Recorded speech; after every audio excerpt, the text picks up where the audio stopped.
ನಾವು ಸತತವಾಗಿ 5 ವರ್ಷ ಪಾದಯಾತ್ರೆ ಹೋದ್ವಿ. ಹೋದ ವರ್ಷಕ್ಕೆ ಮುಗೀತು, ಸೊ ಸಾಕು ಅಂತ ಹೇಳ್ಬಿಟ್ಟು ನಿಲ್ಸಿದ್ವಿ. ನಾವು ಚಂದ್ರಪಟ್ಟಣದ ಶ್ರೀನಿವಾಸಪುರ ಟೀಮ್ ಜೊತೆನೆ ಹೋಗ್ತಾ ಇದ್ದಿದ್ದು. ನಾವು ಊರಿಗೆ ಮಾರಿ ಹಬ್ಬಕ್ಕೆ ಹೋಗಿದ್ದಿನ ಅವರಿಗೆ ಹಾಸನಲ್ಲಿ ಸ್ಟೇ ಇತ್ತು, ನಾವು ಮೀಟ್ ಮಾಡಕ್ ಆಗಿರ್ಲಿಲ್ಲ. ನೆಕ್ಸ್ಟ್ ಡೇ ಅವರು ಬೇಲೂರಲ್ಲಿ ಸ್ಟೇ ಮಾಡಿದ್ರು, ಸೊ ಅಲ್ಲಿಗೆ ಹೋಗಿದ್ವಿ.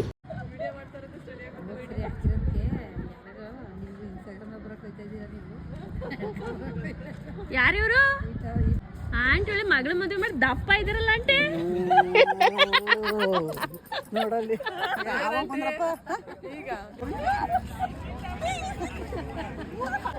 ಬಂದ ತಕ್ಷಣ ಆಂಟಿ ಬಜ್ಜಿ ತಂದ್ಕೊಡ್ತಾವ್ರೆ. ನಾವು 5 ವರ್ಷನೂ ಇದೇ ಟೀಮ್ ಜೊತೆ ಪಾದಯಾತ್ರೆ ಮಾಡಿದ್ರಿಂದ ನಾವೆಲ್ಲರೂ ಒಂಥರ ಫ್ಯಾಮಿಲಿ ತರನೇ ಅಂತಾನೆ ಅನ್ಸುತ್ತೆ. ಬೈ ಆಂಟಿ ಈಗ ಈಗ ಬೈ ಆಂಟಿ ಬೈ ಆಂಟಿ ಈಗ ಊಟಕ್ಕೆ ಹೋಗಿವಿ.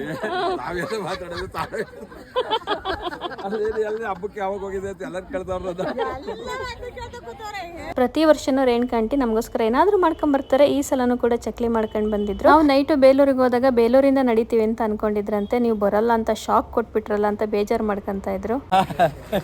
ಅಲ್ಲಿ ಕೇಳ್ತಿತ್ತು, ಅಣ್ಣ ಅಪ್ಪಾಜಿ ಹಾಕಿದ್ರು ಸ್ಟೇಟಸ್ಗೆ, ಅಲ್ಲಿ ನಿಮ್ಮ ಟೀಮ್ನವರು ಚಕ್ಲಿ ಎಲ್ಲಾನು ಮಾಡ್ಕೊಂಡ್ ಬಂದಿದ್ರು, ರೇಣುಕಮ್ಮರ ಇದೆಲ್ಲಾನು ಹಾಕಿದ್ರು ಅಂತ ಹೇಳ್ತು.